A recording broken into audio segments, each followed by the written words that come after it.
So Keith, thank you so much for sitting down with us. Do you want to just start off and tell us a little bit about yourself? Sure.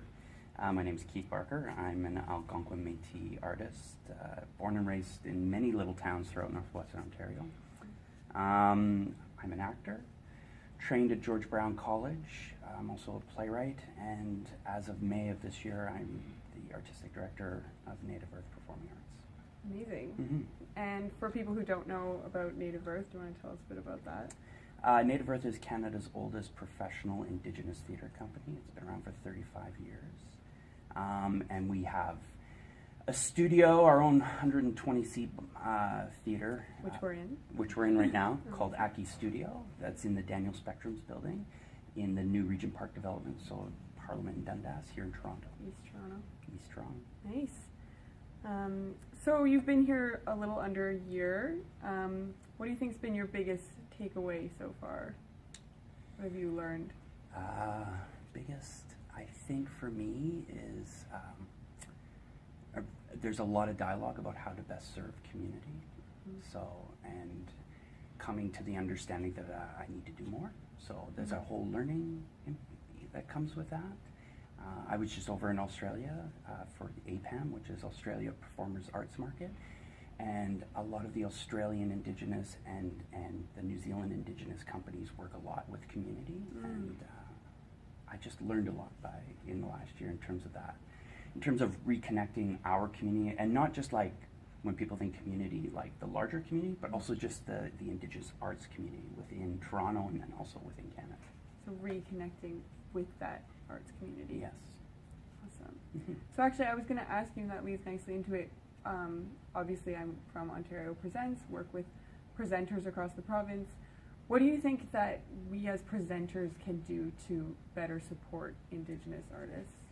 I think the first thing I think is important is to buy a ticket. You know, I think that seeing the work and seeing more of the work, I think is always the most important part of that. Get to know artists, not just like through meetings and wanting to engage with them, but also just sitting in audiences, being a part of a show, coming out to see shows. I think is a huge indication for artists in terms of that validates the work, but also just in terms of the work gets better when there's audience. I mean, that's one of the most important aspects of that, I would say. Yeah, that's such a good point. I feel like we think about presenting and get kind of in our heads about our work and don't think about just going out to see it. Yeah, and it's all, I completely understand. It is part of, there is that work of presenting and about like you're planning seasons and you're lining things up, and sometimes the simplest thing is to be able just to come and see the work, and then you are able to talk to that artist about the work afterwards. I saw this, and I find that that's a really exciting conversation for those artists when someone's seen the work and they can talk to it. Right. So to that point, what are you excited about coming up at Native Earth?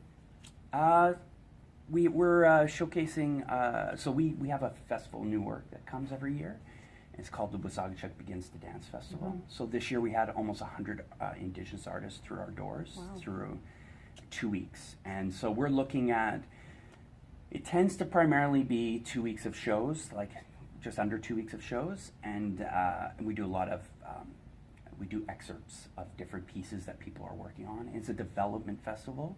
So it's like blood on the floor in terms of like artists are writing, dancers are like choreographing and dancing, it's they're working right up to the last minute, and then they show it in front of an audience and kind of get some feedback.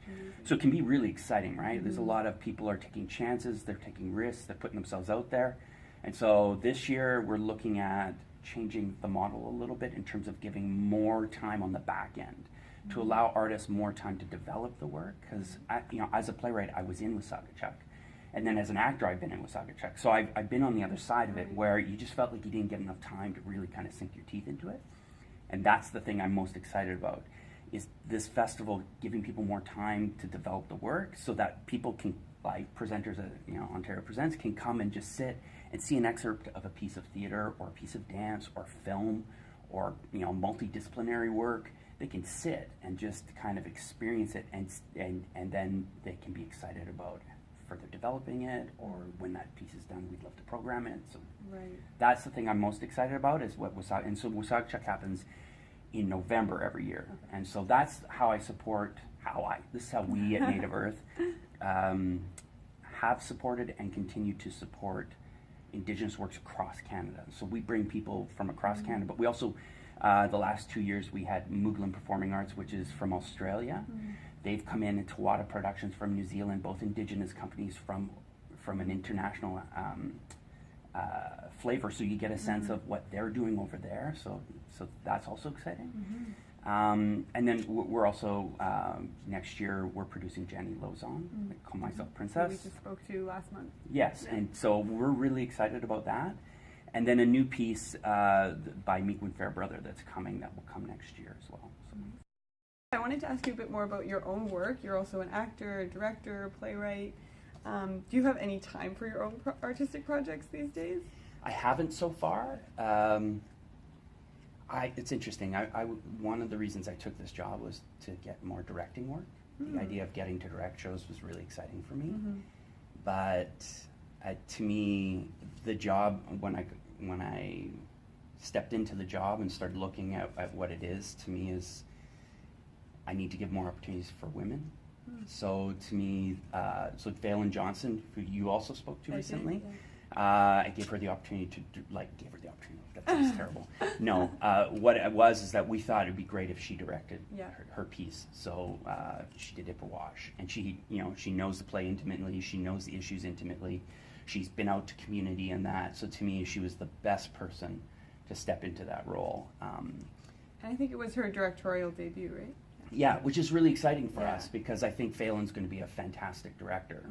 And this is part of what Native Earth, part of what I come to understand is that how do we best serve the community? And part of that is to give more Indigenous directors the opportunity to step into roles like that.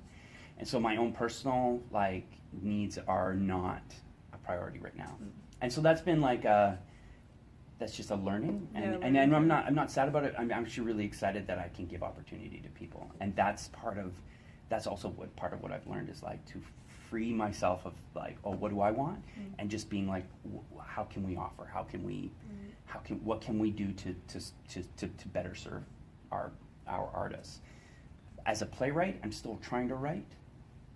That's hard. That's because you're doing a full-time job, and then on the side you're writing. But I am writing, and. So the director for I Call Myself Princess, that's Jenny Lozon's upcoming piece next year. Her name's Marjorie Chan.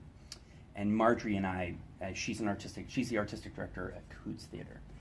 Okay. But she is also talking to me about, she continues to write her own, she still continues her work as a playwright. And she gets up at 5 in the morning and she writes for an hour and a half or 2 hours, and then she goes into work for the day. And I was I'm trying to do that, and that's been difficult. I mean, now that I'm just suffering from jet lag coming back from APAN, it's not going to happen. But there was a couple weeks there where I was waking up in the morning and trying to do at least a half an hour of just dedicated, just writing, even if it was terrible, because of that. So it would be I want to get my third play produced. So that's kind of what I'm pushing. That's what you're working on. Yeah. And I guess that's what you have to do if you have a full-time job and you're trying to write. Just put that time aside. Yeah. To really dedicate to it. Yeah, and I heard an interview on CBC. There was this woman who had wrote several novels, and then she had children, and they were like, "Well, so what do you do now?" And she was like, "I used to be that kind of person that sat in a cafe and just took 8 hours, and I needed my full 8 hours to really feel my process." She goes, "And then when you have kids, you can't do that anymore. She's like, I just carved out 15 minutes here, there." Wherever I could. Baby is down, I wrote for 15 minutes. The baby's up, then I was done. Yeah. She goes, and it changed the way I wrote, but I also realized that I didn't actually need that 8-hour process. Right. I didn't need the silence and my coffee and sitting in a cafe listening to music. She goes, if you actually have forced yourselves, it's like deadlines, right? Right. Playwrights are way better with deadlines. Yeah, and you're under pressure. You're under the pressure to get it done, to keep, as opposed to you have to have a lot of self-discipline. If you don't have deadlines, which can be really difficult, there's lots of people that are really good at that.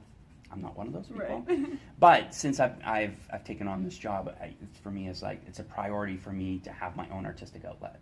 Right. So the writing aspect has been hard, but I'm doing it. It's there. Yeah, and I got to act in Wasaga this year. Oh, nice. We had an actor drop out Oh. last minute, and so That's too bad, but it worked out for you. our executive director Isaac Thomas was like, "We don't have anyone else, so you're gonna have to step in." So it was great. It was interesting, like to be in a leadership role, Right. and then to step on stage. I became very self-conscious.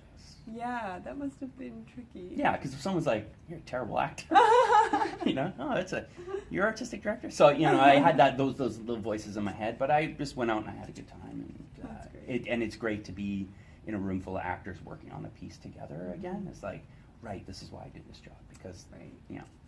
it's exciting. It's good to kind of stay in the artistic mode as well. Yeah, absolutely. Can you say anything about your third play, or is it under wraps? No, it's not under wraps. I mean, I've been writing it I actually did an excerpt for Wasaga a couple of years ago. And so I was listening to CBC Radio, and it was a man had written this book about the 7 most dangerous countries in the world for journalists. And he took a story from each one of those countries of a journalist that died. And each journalist, they knew how they were going to die. Their lives were threatened, and yet they still continued to write and do their work. And I was just really inspired by that. So I'm writing a play about a woman who is a journalist who has a story, and she keeps advancing the story despite being threatened, despite her editor saying, "You can't do this." And so she starts the play by telling you that she's going to die, and then the play goes like it's about her. So all these people weave in and out of her story as she has a clear line to what she has to do and what has to happen, but we know what's going to happen.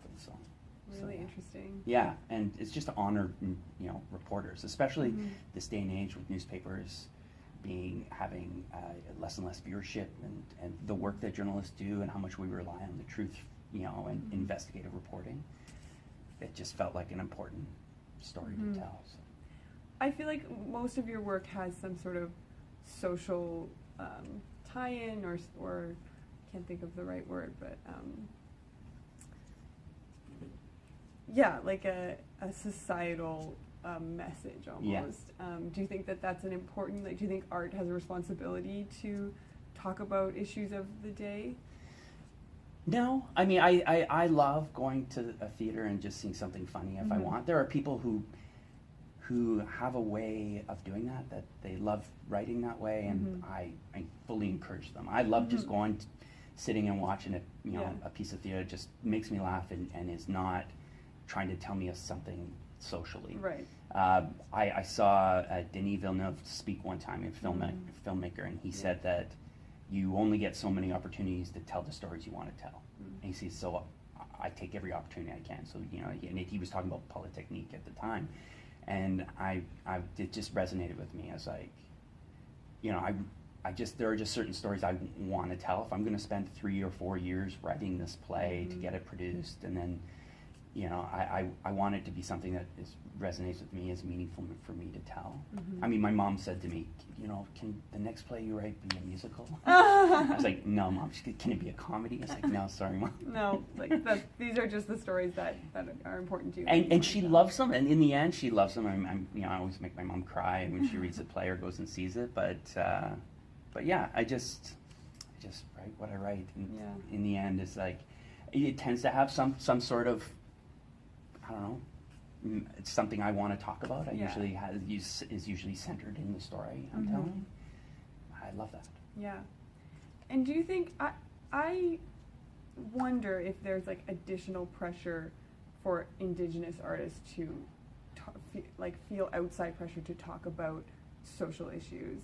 I feel like sometimes there is that pressure, and there's lots of artists that don't do that. Phelan talked about how she does talk about social issues, but through humor. Yep. Do you think there's any extra pressure? Definitely, and I think part of it is that so many of those artists are connected to their communities, and so many of those communities are, dealing with things, and so on some level, like I often get told, like, I speak to an artist and I'm like, this is a really important story that I need to tell, and so they come with as a part of their responsibility. I mean, it's a really beautiful sentiment, it's also really difficult. Mm-hmm. Those really personal stories, like they're really difficult to tell, especially when you offer them to an audience and then they can take them any way they, Mm-hmm. you know, you never know how an audience is going to take a story. Yeah. But I do think that there are lots of artists that feel a responsibility to come forward with those stories, Mm-hmm. and part of it is they're honoring their communities, their families, their aunties, their Mm-hmm. uncles, the people who've come before them that have struggled to get them to this point. Mm-hmm. But I'd also I just love it when an artist comes to me with a story that is just a story. Mm-hmm. I think that those artists should feel the freedom to just tell Exactly, yeah. any story they want. For sure. But sometimes it's part of your process as a writer. A lot of young writers, the first play they write is an identity play. It's about something it's about what they went through through their life to get them to be where they are today. Usually their second play is it's sort of like based in community. A story is usually events that really happened. Then they get into a third or fourth play if they make it that far. Because I had Yvette Nolan, who's former artistic director at Native Earth, one time said to me, some playwrights only have one or two plays in them, and then that's it. But if they get to the third or fourth play, then they starting wanting to see something else on stage. Then they start, I feel like that's the time when they start experimenting with other stories and other things they want to tell, other things they find important. As those things shift within them as they get older too. So, do you think that timeline or model was kind of true for you? Yeah, I think so. I think definitely. The longer I've been writing, the more steps I've taken to be a more universal story, and yet still rooted in the things in my beliefs, in my community, and all that stuff.